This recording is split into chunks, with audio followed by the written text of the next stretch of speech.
भूमिगत जल स्तर में गिरावट के कारण फसलों की सिंचाई में अनेक कठिनाइयों का सामना करना पड़ता है, जिसके चलते किसान सिंचाई की सूक्ष्म विधियों की ओर जा रहा है और इनमें से भी अधिकतर किसान ड्रिप सिंचाई विधि को अपना रहे हैं। तो इससे किसानों को कौन कौन सा लाभ है, आइए जानते हैं राइस अनुसंधान केंद्र झंझारपुर के कृषि अभियंता अमर गौतम से। आज हम टपक सिंचाई विधि के बारे में बात करेंगे।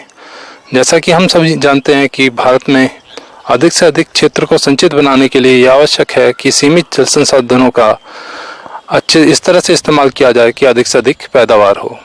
खेतों और बाग बगीचों में परंपरागत तरीके से सिंचाई करने से जल का अधिकतर जो भाग है वो किसी न किसी कारण से नष्ट हो जाता है। प्रदेश के सिंचित क्षेत्रों में 99% सिंचाई बहाव विधि द्वारा की जाती है, जिसमें अधिकांश पानी व्यर्थ चला जाता है और कुल उपयोग किए गए पानी का मुश्किल से 25-30% भाग ही फसलों के उपयोग में आ पाता है।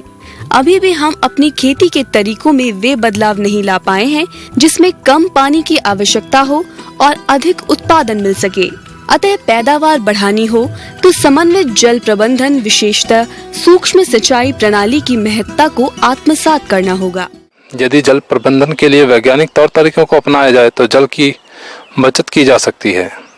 फसलों की सिंचाई में जल उपयोगिता की कुशलता को बढ़ाने के लिए एक कारगर और महत्वपूर्ण विधि है टपक सिंचाई विधि। टपक सिंचाई विधि में पानी को बूंद बूंद करके पौधों की जड़ या सतह के पास दिया जाता है। इसके क्या क्या फायदे हैं वो इस प्रकार हैं। जल के साथ साथ उर्वरकों को भी सीधे पौधों के पास पहुंचाया जा सकता है और जिससे कि उर्वरक का भरपूर उपयोग होता है। गुणवत्ता के साथ साथ उपज में भी बढ़ोतरी होती है। इसका असमतल और उबड़ खाबड़ फील्ड में भी आसानी से इस्तेमाल किया जा सकता है और इसका जो सबसे मुख्य जो फायदा है वो ये है कि इससे जल की बचत होती है। यह एक ऐसी सिंचाई पद्धति है जिसमें पौधों की आवश्यकता अनुसार पानी बूंद बूंद करके पौधों के पास दिया जाता है। इस विधि से सिंचाई करने पर पानी की 50 से 70% तक की बचत के साथ ही मजदूरी की भी बचत होती है। न्यायोचित जल प्रबंध से भूमि में वायु एवं जल का सही अनुपात होने से पौधे स्वस्थ रहते हैं। बूंद बूंद विधि रेतीली और खारी जमीन पर खारे पानी के लिए भी अनुकूल है। जो इसके जो मुख्य उपकरण होते हैं टपक सिंचाई विधि के वो हैं पंप और sand filter, screen filter, main pipe जो कि मुख्य पाइप, अप मुख्य पाइप, लैटरल पाइप। जो मोटर है वो किसी भी स्रोत से पानी को हमारे इसमें पाइप में भेजने के लिए इस्तेमाल करते हैं। सैंड फिल्टर का काम रहता है कि जो भी उसमें पानी में मौजूद जो गंदगी है उसको फिल्टर करना है। उसके बाद जो और जो सूक्ष्म गंदगी जो पानी में रहती है उसको स्क्रीन फिल्टर से सूक्ष्म कणों को या डिस्क फिल्टर से निकाला जाता है। उसके बाद पानी को मेन पाइप में भेजा जाता है। लैटरल पाइप जो कि काले रंग की पतली एक नली रहती है और जिससे कि ड्रिपर अटैच रहते हैं। ड्रिपर कई तरह के होते हैं जिनका प्रवाह 1 लीटर से 16 लीटर पर आवर तक अलग अलग हो सकता है। खाद के इस्तेमाल के लिए हम इसमें वेंचुरी मीटर का इस्तेमाल होता है, जिसको हम सैंड फिल्टर में आ रहे पाइप से ही जोड़ दिया जाता है। वेंचुरी मीटर के बीच में एक पारदर्शी पाइप लगा होता है जिसको खाद वाले टैंक में डाल दिया जाता है। इसको कंट्रोल करने के लिए और नॉन रिटर्निंग वाल्व और दबाव मापी रहता है। पौधों की सिंचाई के लिए प्रत्येक पौधे के पास शाखा में ड्रिपर लगा दिए जाते हैं। ड्रिप सिंचाई के लिए मुख्यतः मोनो ब्लॉक पंप इस्तेमाल किए जाते हैं। पानी की अधिक मात्रा में आवश्यकता होने पर अथवा जल स्तर गहरा होने पर बड़े पंप की आवश्यकता होती है। प्रत्येक पौधे हेतु ड्रिपरों की संख्या एवं क्षमता पौधों की प्रतिदिन जल मांग पर निर्भर करती है। प्रारंभ में पौधों को कम पानी की आवश्यकता होती है, परंतु धीरे धीरे पौधे का फैलाव बढ़ने से विकास के साथ पानी की आवश्यकता भी बढ़ती जाती है। वाष्पोत्सर्जन की दर के हिसाब से दिसंबर-जनवरी में बूंद बूंद संयंत्र चलाने का समय आधा घंटा, जबकि मई-जून में 2 से 3 घंटे रखना होता है। वाष्पीकरण से होने वाले नुकसान को कम करने के लिए प्लास्टिक मल्च का प्रयोग किया जा सकता है। इसकी देखरेख के लिए जो हर फसल की कटाई के बाद हर किसी फिल्टर को साफ किया जाता है। लैटरल पाइप को यदि उसमें कुछ बाइकार्बोनेट या कार्बोनेट के कारण ड्रिपर चौक ना हो, इसलिए उसका केमिकल ट्रीटमेंट भी किया जाता है।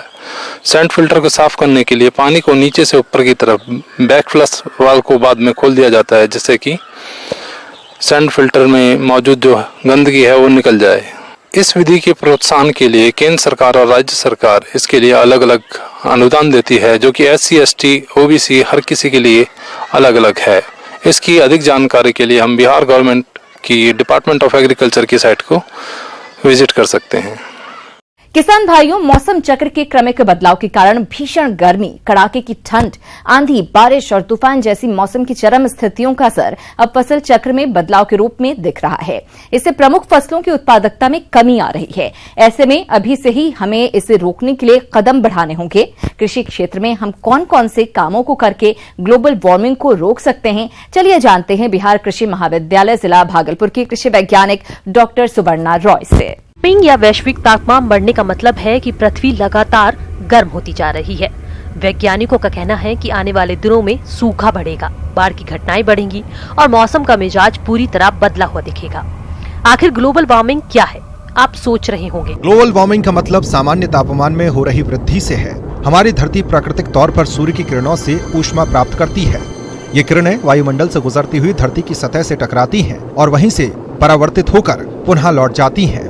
धरती का वायुमंडल कई गैसों से मिलकर बना है, जिनमें कुछ ग्रीन हाउस गैसें शामिल हैं। इनमें से अधिकांश धरती के ऊपर एक प्रकार के एक प्राकृतिक आवरण बना लेती हैं। यह आवरण लौटती किरणों के एक हिस्से को रोक लेता है और इस प्रकार धरती के वातावरण को गर्म बनाए रखता है। गौरतलब है कि मनुष्यों, प्राणियों और पौधों के जीवित रहने के लिए कम से कम 16 डिग्री सेल्सियस तापमान आवश्यक होता है। वैज्ञानिकों का मानना है कि ग्रीन हाउस गैसों में बढ़ोतरी होने पर यह आवरण और भी सघन या मोटा हो जाता है। ऐसे में यह आवरण सूर्य की अधिक किरणों को रोकने लगता है और फिर यहीं से शुरू हो जाते हैं ग्लोबल वार्मिंग के दुष्प्रभाव। पृथ्वी के तापमान में हो रही इस वृद्धि के परिणाम स्वरूप बारिश के तरीकों में बदलाव, हिमखंडों और ग्लेशियरों के पिघलने, समुद्र के जल स्तर में वृद्धि और वनस्पति तथा जंतु जगत पर प्रभावों के रूप में सामने आ रहे हैं। पिछले 47 इयर्स का डेटा से देखा गया है, ये जो बढ़ती हुई क्रोम देखा गया है, बढ़ते हुए जो क्रोम देखा गया है, वो दिन की तापमान दिन ब दिन बढ़ते जा रहा है। ये जो बढ़ती हुई क्रोम देखा गया है, ये सबसे खतरनाक होते हैं हमारे फसलों के बीच। हमारे जो कृषि काज हो रहा है, फसल उत्पन्न हो रहा है, जो गेहूं की खेती हो रहा है, मक्का की खेती हो रहा है, धान की खेती हो रहा है, इसमें बहुत ज़्यादा नुकसान देता है। आजकल हम लोग देखते हैं किसान लोग, हमें बंधु लोग फ़ोन करते हैं, पूछते हैं कि हमारे जो धान की खेती हो रहा है, गेहूं की खेती हो रहा है, उसमें दाना नहीं आ रहे। सबसे मेन चीज़ तो यही है कि उसमें दाना आ जाए। अगर दाना नहीं आ रहा, ये भी होता है फर्टाइल नहीं हो रहा है, स्टेरिलिटी आ जा रही है। ये सारे कारण हैं जलवायु परिवर्तन के। जब इनके पोलन फॉर्मेशन हो, पॉलिनेशन हो जाते हैं, जब ग्रेन आने बनता है, तब इनको जितना तापमान की ज़रूरत होता है, ये फसलों के मिलते नहीं है। ये सारे कारण होता है जलवायु परिवर्तन के। जलवायु परिवर्तन के कारण ग्लोबल वार्मिंग के भारत में असर और चुनौतियों के दायरे में फल और सब्जियों पर नहीं बल्कि दुग्ध भी है।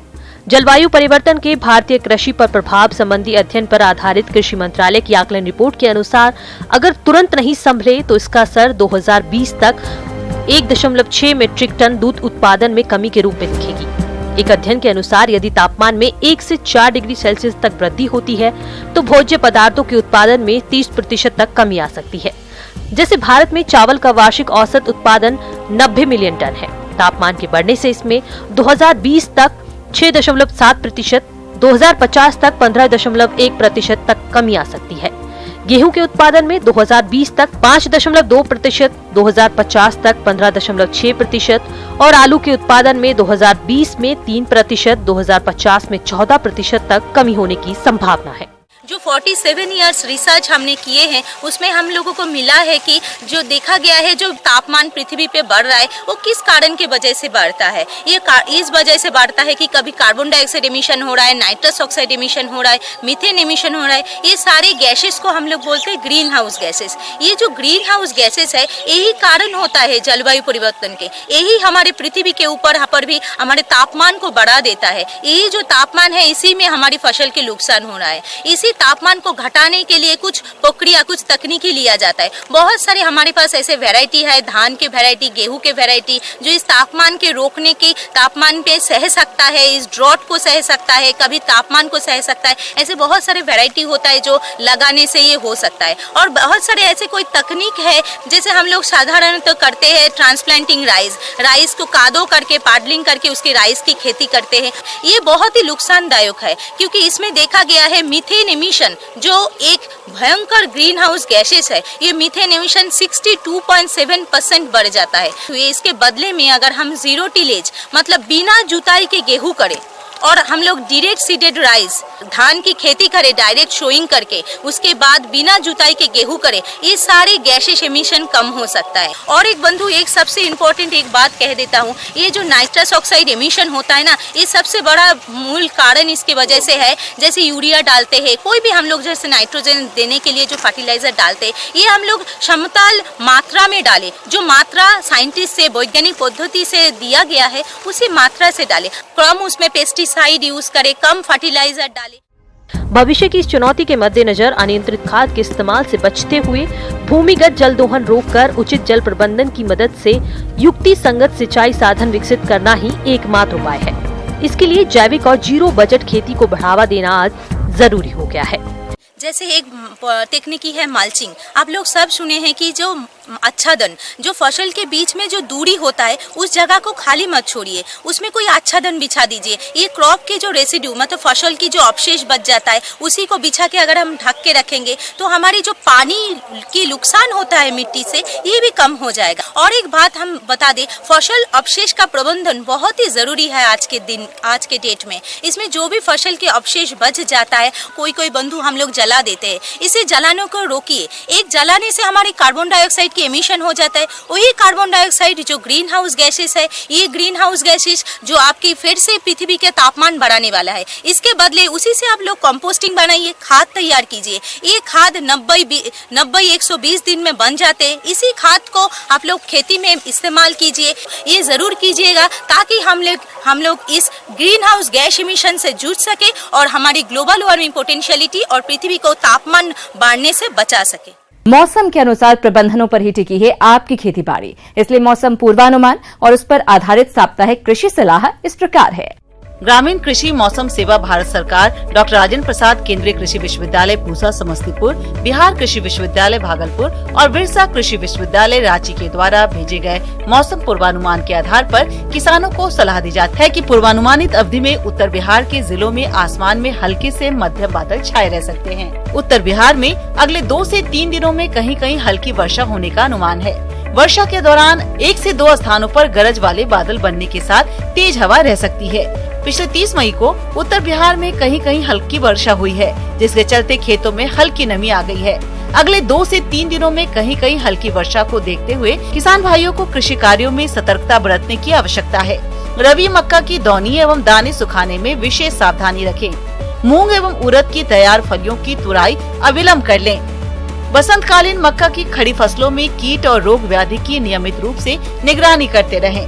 उत्तर बिहार के लिए अनुशंसित खरीफ मक्का की किस्में जैसे सुवान, देवकी, शक्तिमान 1, शक्तिमान 2, राजेंद्र शंकर मक्का 3, गंगा 11 की बुआई करें। जो किसान भाई अब तक ओल की रोपाई नहीं किए हैं, वे अतिशीघ्र ओल की रोपाई संपन्न करें। हल्दी एवं अदरक की बुआई करें। हल्दी से राजेंद्र सोनिया, राजेंद्र सोनाली किस्में तथा अदरक की मरान एवं नदिया किस्में उत्तर बिहार के लिए अनुशंसित हैं। खरीफ प्याज की खेती के लिए नर्सरी की तैयारी करें। खरीफ प्याज के लिए N53, एग्रीफाउंड डार्क रेड, अर्का कल्याण, भीमा सुपर किस्में अनुशंसित है। लंबी अवधि वाले धान की किस्मों जैसे राजश्री, राजेंद्र श्वेता, स्वर्णा सब 1, सत्यम की नर्सरी गिराने का काम करें। 1 हेक्टेयर क्षेत्रफल में रोपाई हेतु 800 से 1000 वर्ग मीटर क्षेत्रफल में बीज गिरावें। बीज को गिराने से पहले वविस्टिन 2.0 ग्राम प्रति किलोग्राम की दर से बीजोपचार करें। गर्मा सब्जियों जैसे भिंडी, नेनुआ, करेला, लौकी और खीरा की फसल में निकाई गुड़ाई करें। कीट व्याधियों से फसल की बराबर निगरानी करते रहें। प्रकोप दिखने पर अनुशंसित दवा का छिड़काव करें। लीची तोड़ने के बाद लीची के बगीचों की जुताई कर खाद एवं उर्वरक का प्रयोग करें। प्रति प्रौढ़ पेड़ 60 से 80 किलोग्राम कंपोस्ट अथवा गोबर की सड़ी खाद, 2.5 किलोग्राम यूरिया तथा 50 ग्राम सुहागा के मिश्रण को वृक्ष के पूरे फैलाव में समरूप बिछाकर मिट्टी में मिला दें। किसान भाई मई के अंत तक सभी दुधारू पशुओं को गलघोटू एवं लंगड़ी बीमारियों से बचने के लिए टीका लगाएं। अपने पशुओं को दिन में छायादार सुरक्षित स्थानों पर रखें एवं अधिक मात्रा में स्वच्छ पानी पिलाएं। जॉन डियर अन्नदाता हेल्पलाइन निःशुल्क फोन संपर्क सेवा के माध्यम से आपके द्वारा पूछे गए प्रश्नों में से 1 या 2 महत्वपूर्ण प्रश्न को हम अपने कार्यक्रम में शामिल करते हैं। इसी के तहत आज का चयनित प्रश्न और उसका जवाब इस प्रकार है। निःशुल्क अन्नदाता हेल्पलाइन में आज हमने जिस प्रश्न को शामिल किया है उसे पूछा है गांव अकौर, जिला मधुबनी के पुष्पेंद्र सिंह ने। आपने चौलाई की उन्नत किस्में एवं बुआई पर जानकारी चाहिए है, तो इसके लिए देखिए कार्यक्रम का यह अंश।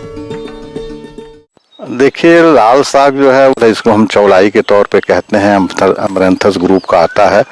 इसका जो बीज दर है बहुत कम है, किसान भाई कंफ्यूज करते हैं। ये करीब 1 से 1.5 केजी ही 1 हेक्टेयर फसल लगाने के लिए पर्याप्त होता है। और इसका 2 समूह है, छोटी चौलाई और बड़ी चौलाई करके हम लोग करते हैं। छोटी चौलाई, इस किस्म को भारतीय कृषि अनुसंधान संस्थान नई दिल्ली द्वारा विकसित किया गया है। इसके पौधे सीधे बढ़वार वाले तथा छोटे आकार के होते हैं। पत्तियां छोटी तथा हरे रंग की होती है। ये किस्म वसंत तथा बरसात में उगाने के लिए उपयुक्त किस्म है। बड़ी चौलाई, इस किस्म को भी ICAR दिल्ली द्वारा विकसित किया गया है। इसकी पत्तियां बड़ी तथा हरे रंग की होती है और तने मोटे, मुलायम एवं हरे रंग के होते हैं। ये ग्रीष्म ऋतु में उगाने के लिए उपयुक्त किस्म है। इसके अलावा चौलाई की कुछ लाल किस्में भी है, जैसे पुसा कीर्ति, पुसा लाल चौलाई, पुसा किरण और कोयम्बटूर समूह की किस्में हैं, जिनकी आप खेती कर सकते हैं। चौलाई के लिए हल्की बालुई दोमट या दोमट भूमि सर्वोत्तम रहती है। वैसे ये फसल लगभग सभी प्रकार की भूमि में पैदा की जा सकती है। ये क्षारीय व अम्लीय भूमि में पैदा नहीं होती है। भूमि की तैयारी के लिए 2 से 3 जुताइयां ट्रैक्टर, हैरो या मिट्टी पलटने वाले हल से करनी चाहिए और इसके बाद ट्रिलर या देशी हल से 1 से 2 बार जुताई करके खेत को तैयार कर लेना चाहिए। अंत में मेड़बंदी करके छोटी छोटी क्यारियां बना लें। क्यारियों के बीच सिंचाई की नालियां बनाना चाहिए, जिससे बाद में पानी लगाने में सुविधा रहे। अच्छे कंपोस्ट के भी रिस्पॉन्ड करता है। लगभग 100 कुंटल कंपोस्ट पूरे खेत में फैलाकर खेत की जुताई कर दें। खेत समतल होना चाहिए। फिर ध्यान रखना चाहिए कि बहुत छोटा बीज होता है। बीज 1.5 से 2 सेंटीमीटर से नीचे नहीं बोना चाहिए, नहीं तो जर्मिनेशन की समस्या होती है। और नमी अच्छी रखेंगे तभी जर्मिनेशन शुरुआती दौर में लेट से दिखता है। लगभग फसल जब 20-25 दिन की हो जाती है तब इसमें ग्रोथ फास्ट होता है। बुआई के वक्त कतारों में फसलों को बोना चाहिए। इसके लिए कतार से कतार की दूरी बड़ी चौलाई की जाति के लिए 25 से 30 सेंटीमीटर और छोटी चौलाई के लिए कतारों की दूरी 15 से 20 सेंटीमीटर रखनी चाहिए। इसी प्रकार पौधे से पौधे की दूरी 5 से 10 सेंटीमीटर और बड़ी चौलाई के पौधों की दूरी 10 सेंटीमीटर रखनी चाहिए। सभी सब्जियां जो है वो कंपोस्ट को बड़ा अच्छा रिस्पांस करती हैं। तो जिन किसान भाइयों के पास कंपोस्ट है तो 100 कुंटल से 125 कुंटल को देना चाहिए। बाकी नाइट्रोजन जब कटनी करते हैं तो लगभग उनको 10 से 15 केजी पर हेक्टेयर के हिसाब से हर कटनी के बाद छिड़काव करना चाहिए। बाकी फास्फोरस, पोटास जो है बहुत ज़्यादा इसकी मात्रा की ज़रूरत नहीं होती है। वो करीब 40-50 केजी पर हेक्टेयर देने से भी इस फसल की ज़रूरत पूरी हो जाती है। चूँकि शॉर्ट ड्यूरेशन है, 70-80 दिन में ये फसल का साइकिल पूरा हो जाता है अगर हम सब्जी के लिए लेते हैं तो। सिंचाई, चौलाई की सिंचाई 5 से 6 दिन के अंतर में करनी चाहिए। बोने के बाद पहली सिंचाई 15 से 20 दिन के बाद करनी चाहिए। फसल में सिंचाई के बाद खरपतवार तथा अन्य घास उग जाती है, इसलिए निकाई गुड़ाई करके खरपतवारों को खेत से बाहर निकाल दें। साथ साथ पौधों की थिनिंग भी करते रहना चाहिए। और एक आध बार निकाई करने के बाद स्वतः इसमें पौधे की जो बढ़वार है अच्छी हो जाने के चलते खरपतवार कम हो जाते हैं। अब आइए देखते हैं कल दिखाए जाने वाले कार्यक्रम की मुख्य झलकियां। मिश्रित खेती करके अच्छी आमदनी कमा रही महिला किसान की कहानी।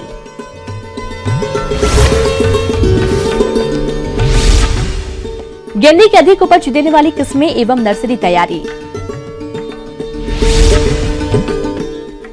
हम उम्मीद करते हैं कि आज का ये कार्यक्रम आप सभी दर्शकों के लिए काफी उपयोगी रहा होगा। किसान भाइयों, अन्नदाता आपकी सेवा के लिए संकल्परत है। कृषि संबंधित समस्या एवं सुझावों के लिए आप हमें इस पते पर संपर्क कर सकते हैं। प्रोड्यूसर अन्नदाता, news 18 Bihar Jharkhand, Ramoji film city, Hyderabad 501512। साथ ही आप हमें ईमेल भी कर सकते हैं। हमारा ईमेल है p18annadatabihar@nw18.com। इसके अतिरिक्त आप हमें जॉन डियर निःशुल्क हेल्पलाइन नंबर 180041921555 पर सोमवार से शनिवार सुबह 10 बजे से शाम 4 बजे के बीच संपर्क कर सकते हैं। किसान भाइयों, अब समय हो रहा है आपसे विदा लेने का, तो हमारी अन्नदाता टीम को दीजिए इजाजत। कल फिर आपसे मुलाकात होगी कृषि संबंधित कुछ और महत्वपूर्ण जानकारियों के साथ। नमस्कार।